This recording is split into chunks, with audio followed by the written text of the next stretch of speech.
Welcome. I'm E.G. Marshall. Welcome to the sound of suspense, to the fear you can hear. I have an unusual story about a father and son. You know, it is said that love and hate are two sides of the same coin. If this is so, Phil, the son, never believed it. His hatred blinded him to the extent that he lost all humanity and compassion for his father.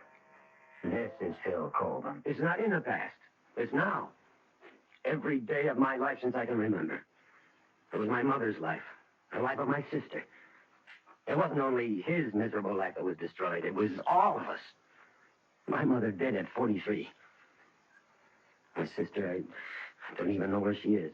Or what became of her. Now, look, Mr. Coleman, I can appreciate what you've been through, but if you won't take him, he'll die here in prison. Let him die.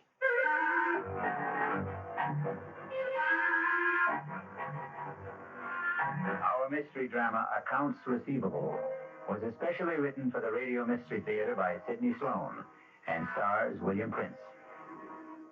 We'll return shortly with Act Two.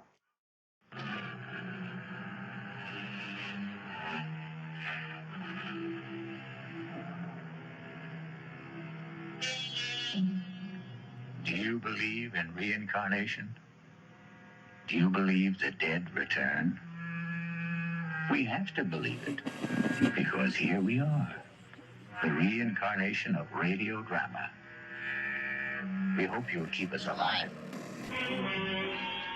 Hey friends, if you're enjoying Mystery Theater, if you're liking Mystery Theater, if you're loving Mystery Theater, and want to access ad-free, full-length episodes instead of the multi-part version you're hearing now, you can subscribe to mysterytheater.substack.com. Again, that's mysterytheater.substack.com. You'll help keep us alive.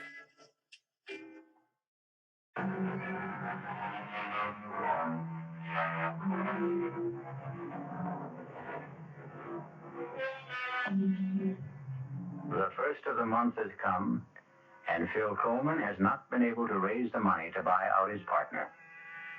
Another event is taking place which brings him no joy. His father is coming today to become a permanent member of the household.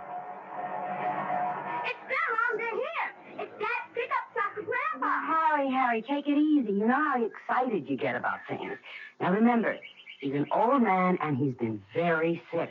I know. Mom, I'm really glad to see him. So go open the door. Dad's carrying the suitcase. Welcome, Grandpa. Here, let me take this suitcase.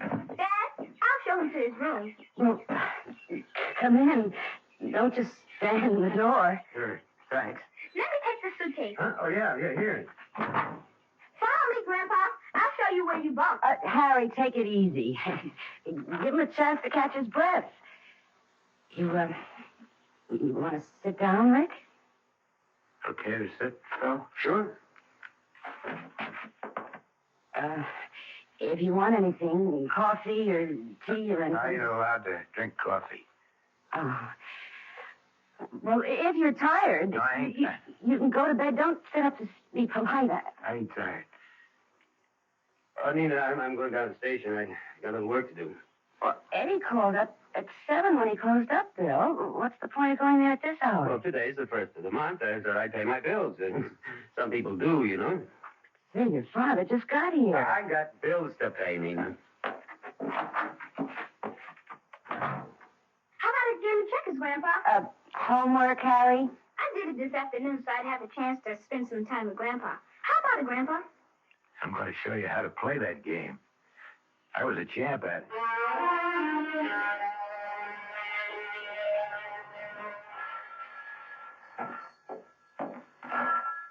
Coleman service station. Oh, Mr. Wetley. Yeah, I called the bank earlier, but they said you was busy. Yeah. Well, it's getting kind of urgent.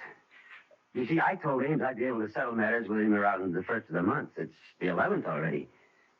He calls me every day. Mr. Wetley, I'm desperate. I gotta get that loan. What? Well, when can you let me know? Well, couldn't you make it sooner? Okay, Mr. Wetley. I know you're doing your best for me. Pardon me, Mr. Wetley. Someone wants gas. Please call me as soon as you know. Thanks. Goodbye. Coming. Oh, I'm sorry to keep you. It's the way you do business, Coleman?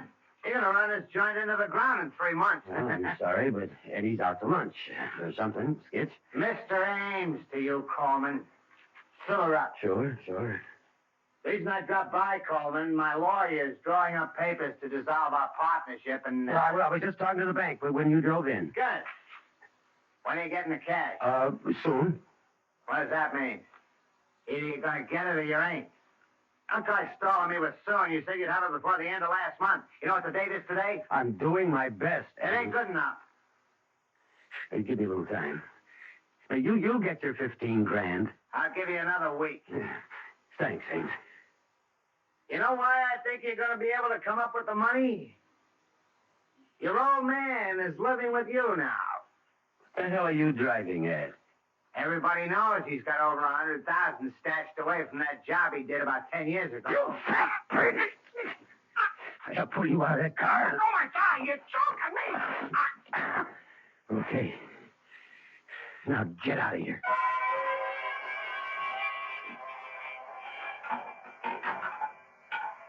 Coach says I'm as happy as for basketball, Dad. All I need is practice. Yeah, good. Nina, you know I got to get back and relieve Eddie for dinner if the meal ain't ready. It's all ready, Phil. It's all ready. Rick, food's on the table. Thought I'd join you for grub. I don't want to cause no trouble. Sit down, Grandpa. There was a man here to see you today, Rick. See me? Mm-hmm. Can't imagine who'd be coming around to see me. Maybe some old cellmate. Phil. Guess maybe Phil's right. One of my old buddies.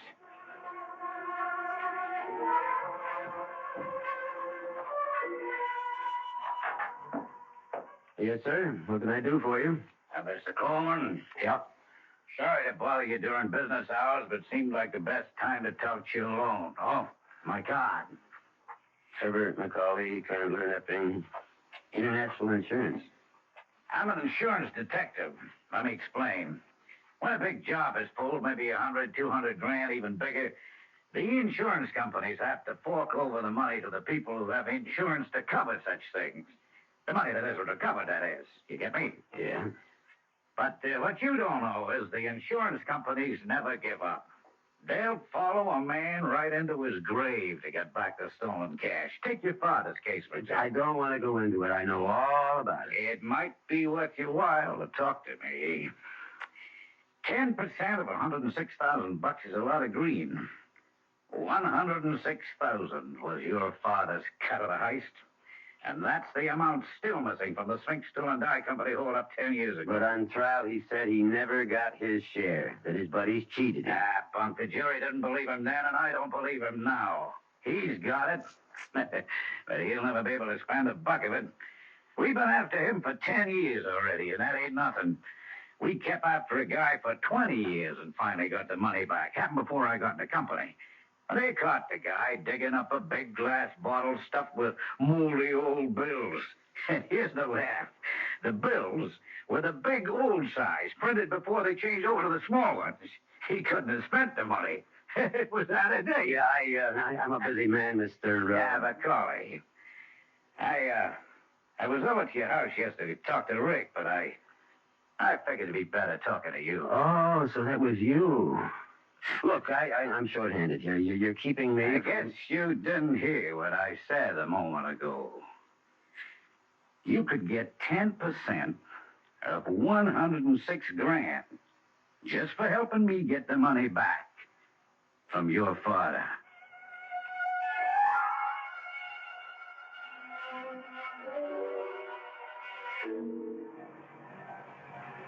Okay, now, what's the big mystery? Where's Harry? Didn't go to church last Sunday either. No big mystery, Phil. He's out with the boys practicing basketball.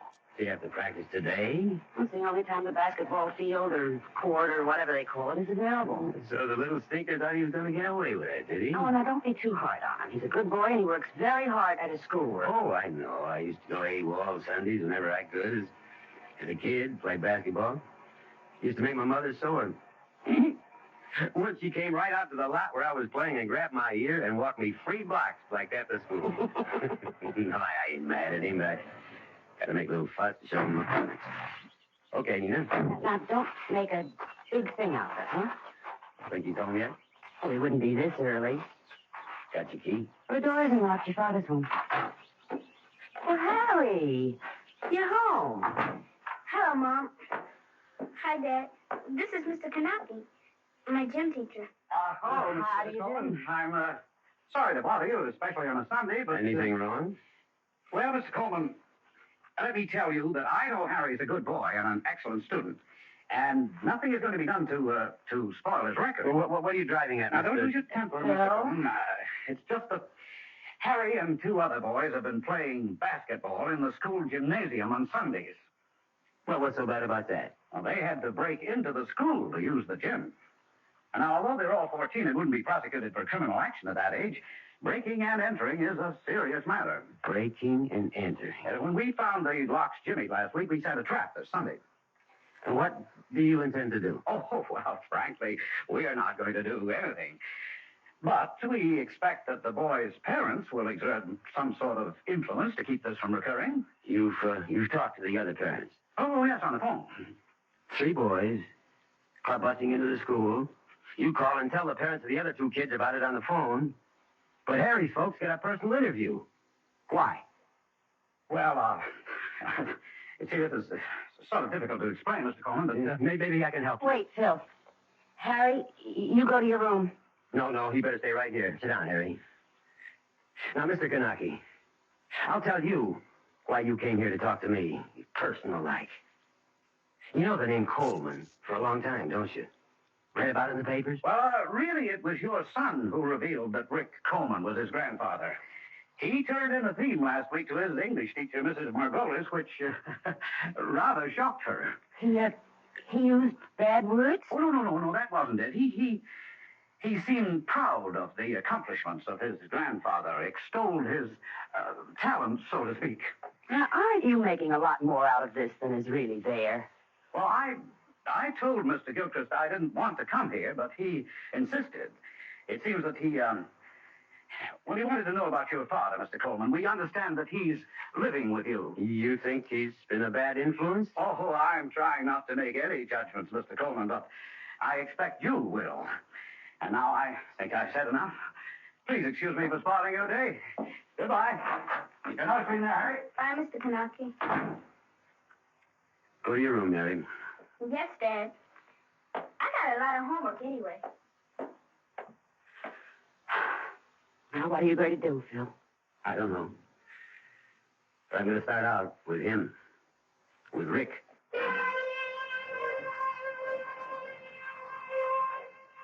In Phil's mind, his father's influence was spreading like some evil disease. Now even young Harry was infected. But what he neglected to notice was the change in his own character. We'll be back shortly.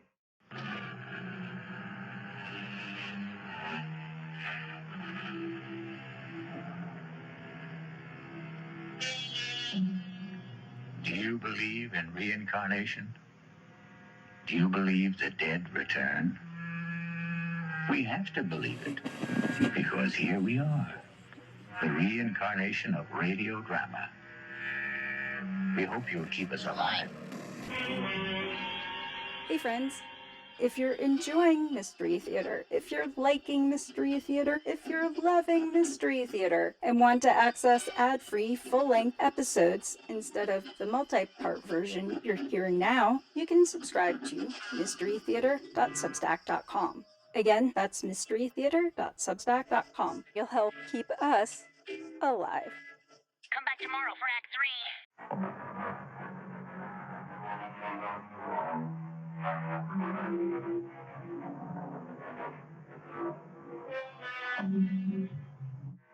Our cast included William Prince, Joseph Julian, Ralph Carter, Joan Lovejoy, Robert Dryden, and Ian Martin. The entire production was under the direction of Hyman Brown. Now, a preview of our next tale. I said, who are you? Tell me. Spencer. What? What are you doing Now, here? look, darling, if this is a... Oh, no. Oh, what am I doing here? This is a joke. It's not in the best of taste. I'm afraid I don't know where I am or who you are. Where are you going? Home. This is your home, Spencer. Please, don't be alarmed, please. I hope I haven't frightened you. I'll leave this minute. You mean that after 23 years of marriage, you look at your wife one morning and you don't know who she is? This is E.G. Marshall inviting you to return to our Mystery Theater for another adventure in the macabre. Until next time, pleasant dreams.